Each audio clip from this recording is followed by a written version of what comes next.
What's up, everyone? It's always good to see you. Well, an interesting thing has happened with my photo processing and development workflow, and I thought I would put together a quick video about it.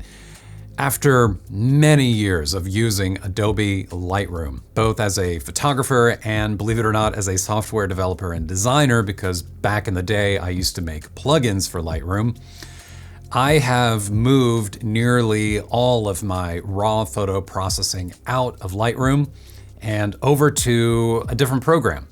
And that program is Capture One.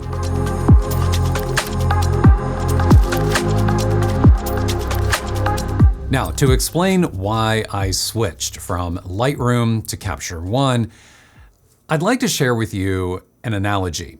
I'd like for you to imagine for a moment that you are in an unfamiliar area of town where you live. The street names, the buildings, you don't recognize anything around you. You have no memory of ever being there. And as you travel through this unfamiliar area, you turn a corner, you look around at your surroundings, and then, like a bolt of lightning, something clicks in your brain, and you know exactly where you are. That moment is the handiwork of something neuroscientists call the default mode network. It's a function inside the brain which uses memory from past experiences to make judgment calls about the present.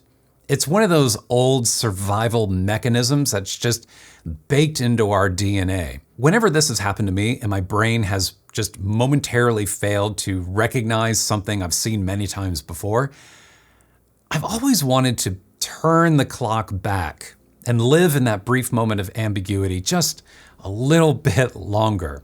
Because in that moment, when I wasn't able to see what was familiar about the unfamiliar, my default mode wasn't defining what it was that I was seeing.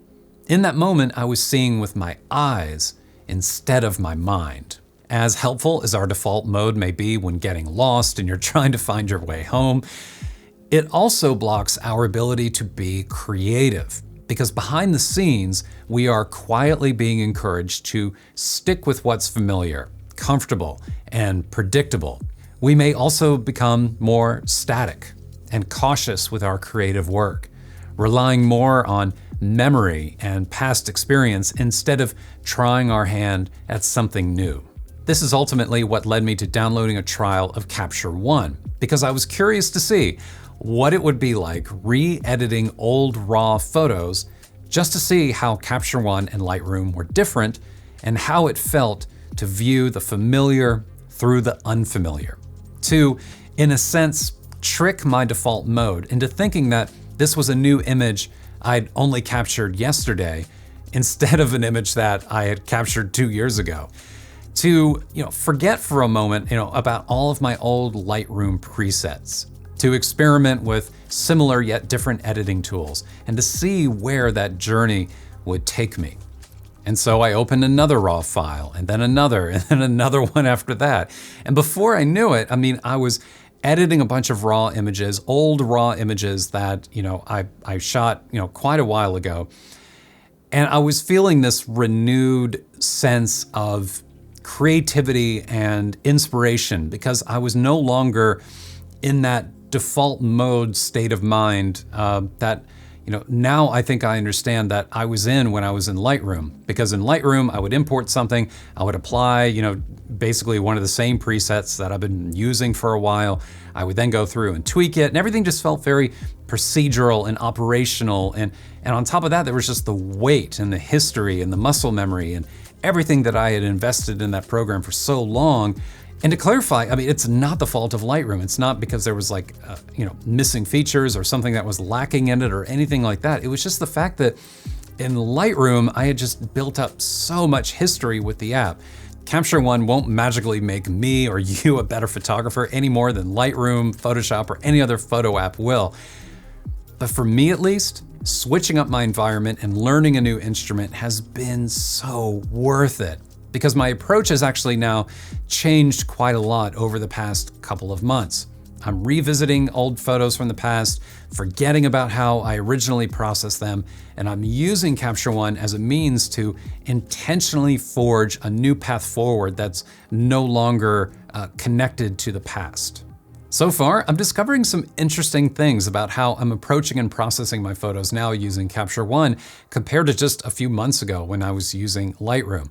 I'm going to put some more thoughts around that and document it a bit more, and I intend to share a video about that in the future. Speaking of future videos, I'm also going to be producing a part 2 to my earlier video about unique features in Capture One, which aren't part of Lightroom. In case you missed part 1, I'll link to that video up here. And then in part 2, I'm going to go into some of the features that I just, some I cut for time from that first video, and some are just things that I have discovered since now I'm using the software full time. And I've discovered some pretty interesting things about it that I think you all will be interested in as well. By the way, if you'd like to give Capture One a try, and no, Capture One is not sponsoring this video, I'm just obviously kind of enthusiastic about it, so I thought I would make a video and share this with you.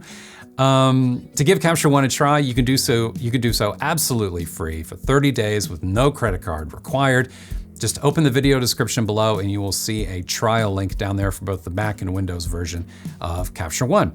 And then once you have it downloaded, installed, perhaps try my approach. Open some of your raw photos from the past, reprocess them using Capture One, and see if you discover something new with how you're approaching photo processing today compared to how you've done it in the past.